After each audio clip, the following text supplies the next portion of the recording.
መጥቷል 100 ሺህ ብር መጥቷል። በቃ ምን ታረጋለሽ መሰለሽ አሁን ቆንጆ ምሳ ጋብዣቸው መጀመሪያ ልብስ ግዢላቸው ጫማ ግዢላቸው ሻሻቸው ምናም ቀያይሬላቸውና ጽድት ይበሉና ከዛ ቆንጆ ምሳ ጋብዣቸው መጀመሪያ ምክንያቱም ምን መሰለህ ምግብ ደግሞ እየበሉም እንዳላሳይ አይቻልም ምግብ ውጪ አይበሉ በፍጹም ለኔ ምግብ ያዥና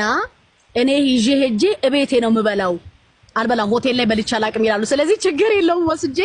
እስከ መጨረሻ እስከ ነገ ያለው ነገር አስቆበኛል እናንተ ሃሌሉያ ማዘር ማማ ይሰሙኛል ማዘር እኔ አሁን ልጆት ነኝ እኔ አሁን ሌላ አሜሪካን ያለውትና ሩቅ ቦታ አይቾት ነው እኔ ራሴ የጌታ ኢየሱስ ልጅ ነኝና በጣም ወዶታለሁ የሚያረጉት ነገር በጣም አስገርሞኝ ነው ስለዚህ ወንጌል ያገለግሉ ስለሆነ ዛሬ እስቲ ሆቴል ልጋብዞት ቆንጆ ክትፎ